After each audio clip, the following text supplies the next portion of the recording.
Right now at noon, a fire along the Blue Ridge Parkway has a section of the road closed from milepost 409 to milepost 411. The U.S. Forest Service says the Barnett Branch Fire is approximately 172 acres and is burning in rough terrain. I'm Jay Siltzer. Good afternoon. The Blue Ridge Parkway is closed from Highway 276 to the Pisgah Inn and will reopen as soon as possible. News 13's Rex Hodge is in Haywood County and joins us live. Rex, what have you learned?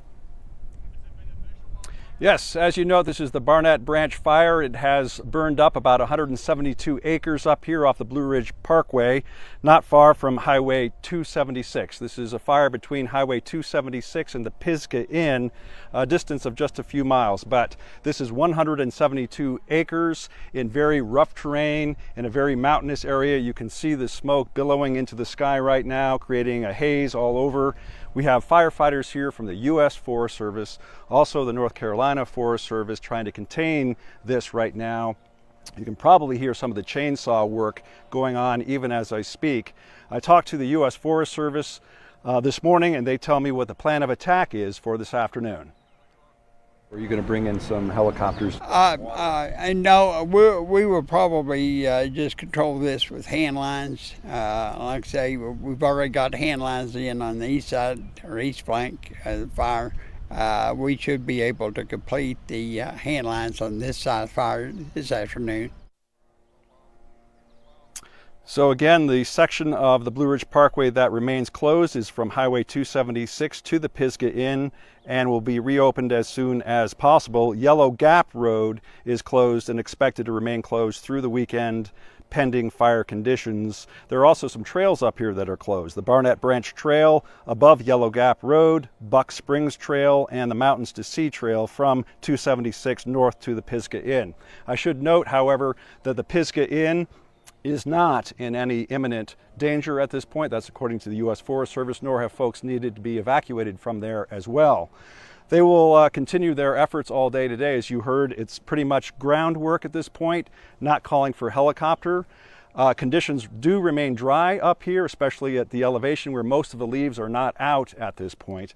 So, and one thing that the Forest Service has going for it is no high winds are expected up here today. So that should help them a little bit.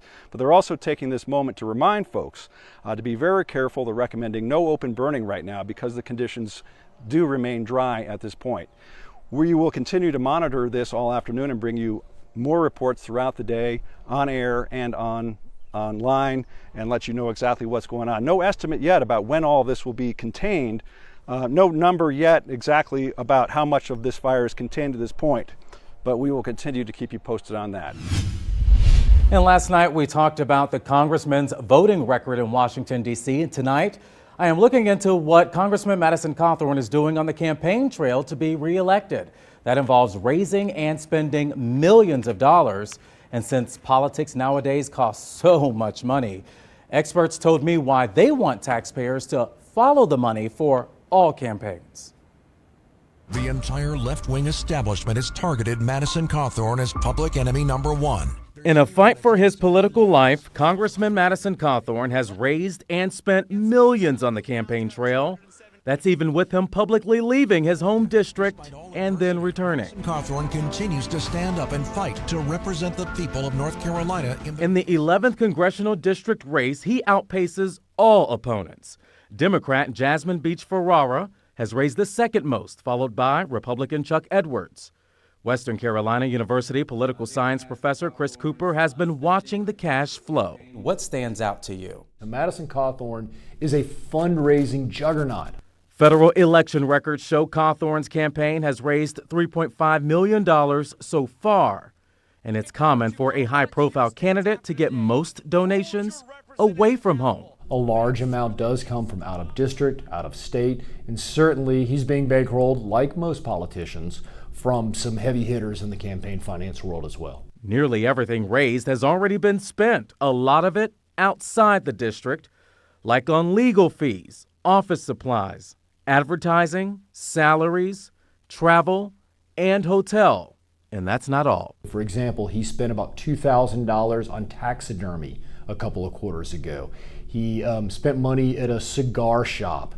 He seems to have practically kept Uber in business on a few of his trips outside of town. The campaign has admitted to buying gifts for donors who hold fundraisers, which is not unusual. But there may be questions over ethics, since records show some congressional staff are also being paid by the campaign. It's pretty unusual to see the campaign literally employing the same people who are then showing up every day and collecting a government salary. Daniel Weiner follows campaign spending for the nonpartisan policy and law group, the Brennan Center for Justice. If they are engaging in political activity on government time, that certainly presents ethics issues. News 13 Investigates is not aware of any ethics violations. But since dollars are coming from all over the country for many candidates, the Brennan Center wants to make sure common voters are heard and not ignored, instead of focusing on just national issues or special interest groups. What is your goal when it comes to campaign finance? What would you like to see? Could we have a different campaign finance system, one that would really incentivize folks to pay more attention to their own constituents and spend more time actually focusing on the issues that matter in their districts? Now, in the first 3 months of this year, federal records show Cawthorn still raised the most money out of his GOP opponents. However, Chuck Edwards reported having more cash on hand weeks away from the primary. Now, I should note Edwards loaned his campaign about a third of the total raised. And as a reminder, the congressman has refused to do an interview with us about a wide range of topics unless it's live on TV. Holly? We don't forget the cold cases or the older cases that are still unsolved. They exist with us in the office almost on a daily basis. For nearly 2 years, the mother of Keniz Jackson has been searching for answers to why someone shot and killed her 20-year-old son. It's a question that also haunts detectives of the Asheville Police Department. In an effort to find the person responsible for the 20-year-old's death, officers are asking for help. Here's News 13's Samir Nefsi.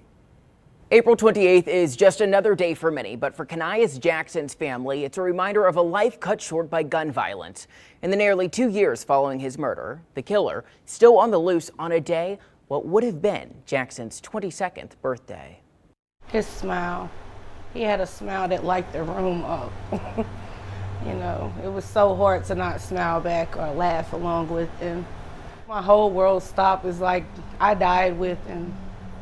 You know, I was wondering, like, who would want to do such a thing to him, you know, a child, you know, just finally hitting his primes. In the evening hours of August 5th, 2020, a shooting that would change the Jackson family. I got a phone call stating that my son had been gunned down in front of the property of my family. On Buffalo Street, 20-year-old Keniz Jackson was shot in the neighborhood he grew up in. It's impacted me a lot. It's devastated. It's changed my health, and it's changed my family, my relationship.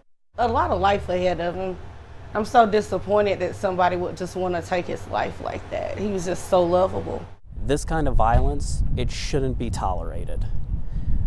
But the fact that his family doesn't have answers, the fact that nobody was held accountable means it was tolerated.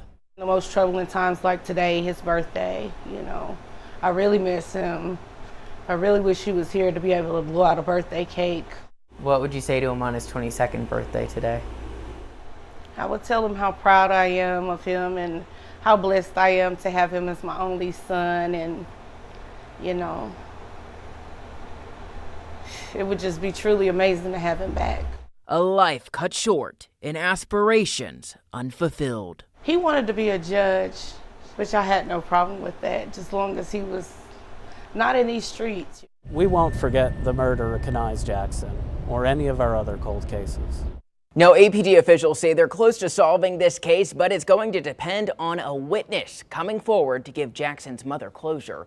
Anyone with any information is urged to contact APD.